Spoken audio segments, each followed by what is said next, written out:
এই তো আমার সকাল শুরু আমার গুপুর সঙ্গে। সেই সঙ্গে আজকে হচ্ছে বাসন্তী পুজোর অষ্টমী, আর আগে থেকে ভেবে রেখেছিলাম এবছর অষ্টমীর অঞ্জলিটা দেব। গত 2 বছর ধরে অনেক চেয়েও পারিনি, এইবার ভগবান হয়তো চেয়েছেন, তাই সব কিছু মিলিয়ে দেওয়ার প্রিপারেশন নিচ্ছিলাম। আর এই শাড়িটা লাস্ট 3 বছর ধরে আমি পরবো করে আর পরাই হচ্ছিল না।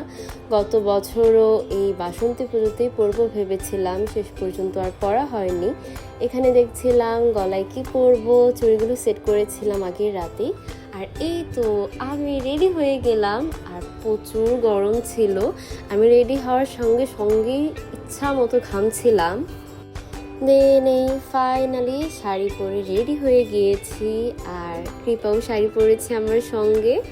লাস্ট পর্যন্ত গলাতে আর কিছু পরিনি, আমার মনে হচ্ছিল আমি একটু বেশি সেজে ফেলেছি, যদিও তো সেই রকমভাবে সাজিনি, তাও আমার একটু বেশি লাগছিল, তাই আমি গলাটা স্কিপ করেছি। কানে ছোট একটা দুল পরেছি। আর চুল নিয়ে তো আমি সারাক্ষণই ভাবতে থাকি, কনফিউজ থাকি যে কী করব। ফাইনালি যেহেতু অনেক গরম ছিল, তাই আমি একটা খোপা করে ফেলেছিলাম কোনো মতে। তারপরে এই তো বের হয়ে গেলাম, রিকশায় উঠে গেলাম। এবার আরাম করে যাচ্ছি। ঈদের পরপর ছিল, রাস্তা মোটামুটি ফাঁকা ছিল, যে ব্যাপারটা আমার এত ভালো লাগছিল। আমি মনে হয় অলমোস্ট পুরোটা রাস্তায় ভিডিও করতে গিয়েছিলাম, আমার এত ভালো লাগছিল। তারপরে এই তো সারা রাজ্য ঘুরে মামা নিয়ে এসেছে, আর আমার ভীষণ ভালো লাগছিল। আর এই দিকটা দিয়ে যেতে আমার যে কী ভালো লাগে, এক পাশটায় ফুল থাকে, এই ফুলগুলো দেখতে ভীষণ ভালো লাগে। তারপরে এই তো ফাইনালি চলে আসলাম মায়ের মন্দিরে। অনেক মানুষ দেখছি, আর অঞ্জলির টাইম একদম হয়ে গিয়েছিল। আমি একটু আগে আসতে চেয়েছিলাম, কিন্তু ওই যে যা হয় রেডি হতে অনেকটা দেরি হয়ে গিয়েছিল। তারপরে এই তো, তাও আমার ভাগ্য ভীষণ ভালো, আমি যে দাঁড়ানোর পরেই মোটামুটি অঞ্জলির ব্যাপারগুলো শুরু হয়েছিল। অনেক মানুষ ছিল, এত মানুষ হবে আমি এক্সপেক্ট করিনি, তাহলে হয়তো আরেকটু আগে আসতাম। বসতে তো পারিনি, দাঁড়িয়ে অঞ্জলি দিয়েছিলাম। তবে ভীষণ ভালোভাবে মন্ত্র শোনা গিয়েছে, মন্ত্র উচ্চারণ করে অঞ্জলি দেওয়া গিয়েছে, এটাই হচ্ছে সব থেকে ভালো বিষয়। তারপরে এই যে এখানে ফুল দিচ্ছিল, অঞ্জলির ফুল নিয়ে নিলাম। আর আমার যে এটা কত বছরের ইচ্ছে পূর্ণ হলো, কত বছর ভীষণভাবে চেয়েছিলাম, কিন্তু শেষ পর্যন্ত তো পুজোর অঞ্জলিই দিতে পারিনি। তো এবার ফাইনালি ঈশ্বরের কৃপায় অঞ্জলি দিলাম। আর এখানে কৃপা আমার শাড়ি ঠিক করে দিচ্ছিল, কোনো একটা আন্টির ব্যাগের চেনের সঙ্গে আমার শাড়ির আঁচল লেগে পুরো শাড়ির সুতাই টান লেগেছে, ওইটাই ঠিক করে দিচ্ছিল। তারপরে একটু মায়ের কাছে এসে একটু বসলাম, আর এখন আরতি শুরু হচ্ছে।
বিশাল লম্বা লাইনটা হচ্ছে প্রসাদের লাইন। আমার খুব ইচ্ছা ছিল অঞ্জলির পরে প্রসাদ খাবো, কিন্তু এত বড় লাইন দেখে আমি তো ভয়ই পেয়ে গিয়েছি।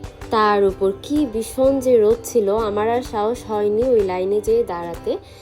আর মন্দিরের বাইরে কিছু নিরামিষ দোকান আছে, তাই আমরা ওইখানে চলে গেলাম। ওইখান থেকে লুচি আর আলুর একটা তরকারির মতো ছিল, ওইটা খেলাম। আর এত গরম ছিল ওইখানেও, আসলে খুব যে ভালো করে বসে থাকা যাচ্ছিল ওই রকমও না, তাও কোনো মতে একটু বসে খেতে পেরেছি, এটাই অনেক। তারপরে এই তো এখানে আসলাম, আবার একটু ঘোরাঘুরি করলাম, তারপরে ফাইনালি বের হয়ে গেলাম। এখন আমরা বাসায় যাচ্ছি। আমার অবস্থা অনেক বেশি খারাপ, যতক্ষণ পর্যন্ত না বাসায় যে আমি এক কাপ চা না খাচ্ছি আমার একদম ভালো লাগতেছে না, বুঝছো? নিজে নিজে করে খাও না, আমি কোনো কিছু নিজে করে খাই না। যা বললাম, রাস্তা মোটামুটি ফাঁকা ফাঁকাই ছিল, তাই আরাম করে চলে যাচ্ছিলাম। আমার তো ভীষণ ভালো লাগছিল। আরেকটা মজার ব্যাপার হচ্ছে, আমরা মন্দির থেকে আসার সময় প্রসাদও পেয়েছিলাম। তখন আর প্রসাদ খাইনি, প্রসাদ নিয়ে বাসায় ফিরেছি। আর এই একটু রাস্তা আসতেই অবস্থা পুরো নাজেহাল হয়ে গিয়েছিল, বাইরে ভীষণই গরম ছিল। তারপরেই তো ফ্রেশ হয়ে আমি আয়েশ করে চা নিয়ে বসলাম। আমার যে তখন কি ভালো লাগছিল। এরপর আমি আরাম করে চা খেলাম। আমার খুব আয়েশ করে চা খেতে ভালো লাগে। আমি অনেক সময় নিয়ে একটু করে অনেক রিল্যাক্সে চা খাই। তো যাই হোক, bye for now, see you in the next video.